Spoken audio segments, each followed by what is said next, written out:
So we went to work in this kolhoz called Bezmianovo. It was maybe 18 miles from the sawmill where we had worked.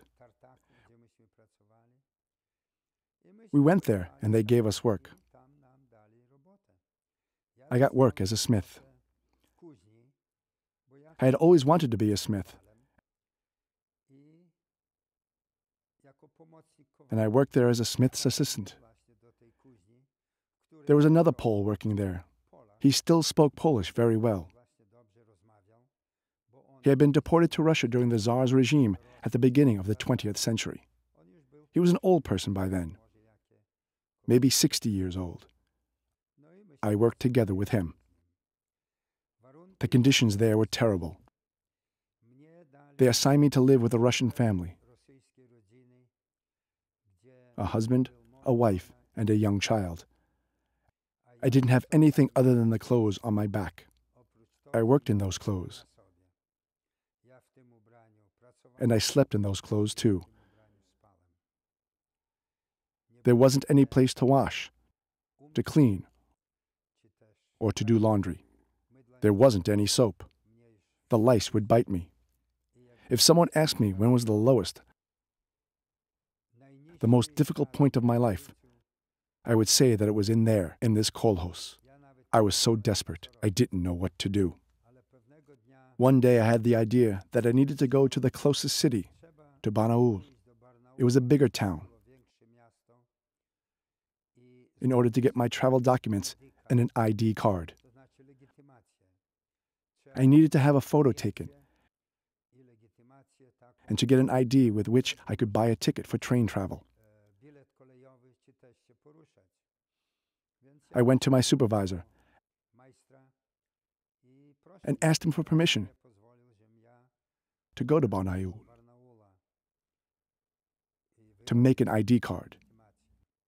He agreed. So I took a train. It wasn't that far, maybe half an hour by train. I got to the town and started looking for a photo shop. Before I found it, a thought occurred to me that maybe there was a kind of a Polish outpost in this town, maybe a trustee. I learned later that there were trustees there who worked with both the Polish and the Russian government, and that they were well informed. So before I found a photo shop, I saw an NKVD policeman at a corner. I went up to him, even though it was risky, because he could have arrested me for no reason at all. And I asked him if there was something like a Polish outpost in the town where I could visit and talk with other Poles. He said yes and showed me the way. It was maybe a mile from where we were. I had to cross a bridge over the river Ob, and there was the Polish outpost. So I went. I saw it. There was a Polish outpost. I went in. I was so happy to find them so that I could get some information about the Polish army, where it was forming. The guy who was there said yes, it was forming.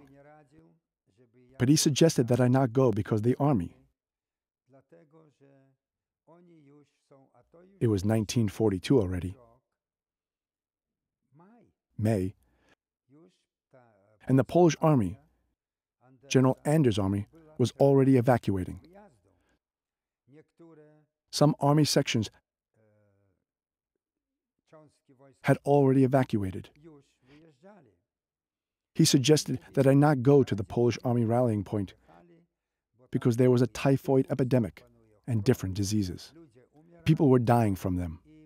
He strongly suggested I not go. For me, hearing that was like having someone stab me in the heart with a knife. I became so desperate that I was ready to go and jump into the river to my death. I couldn't believe what he said. I asked him again and again, "Is it true?" He said yes, and walked away from me. I walked out of this office, went to the river, and stood there on a street corner, wondering what to do now. Where to and to whom could I turn to for help? At this moment, as if God had sent him, a young man appeared, my age and in the same situation. We were born in the same year. His name was Janek Kulczycki.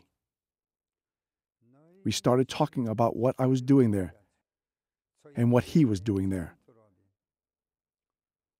I told him my story.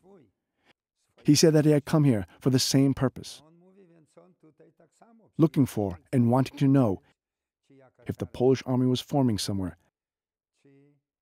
and how he could join them.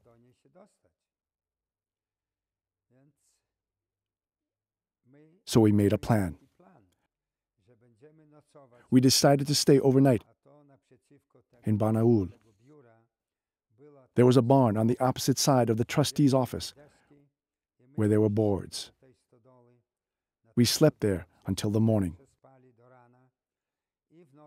But we couldn't fall asleep at night, so we talked a lot and made plans. Eventually, we had one. He would go and clear things at his kolkhoz, and I would go and do the same at mine. And we would meet back in Talmenka in 2 days, at the railroad station, and then we would travel to Tashkent. So we departed in Talmenka.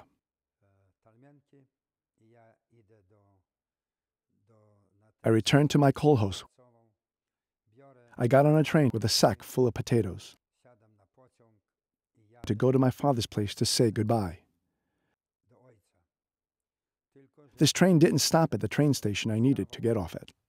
So when it passed by the station, first I tossed the potatoes out of the train car, and then, when the train slowed down a bit, I jumped off myself.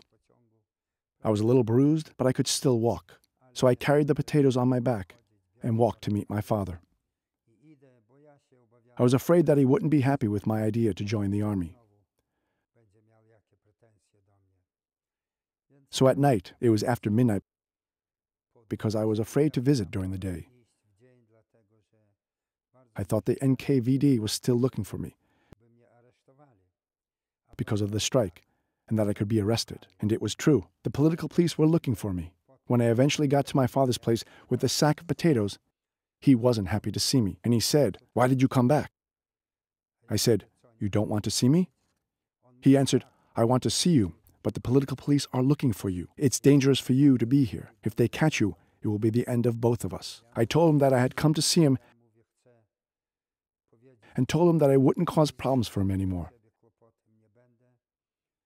and that I had decided to go wherever I had to in order to have a better life. I told him that I had heard that the Polish army was forming somewhere, and that I would try to join General Anders' army. My father and my brother didn't believe me, and they laughed at me. "Where will a crazy person like you go?" That was very painful for me. It made it worse for me, and my final decision was to go and join the army.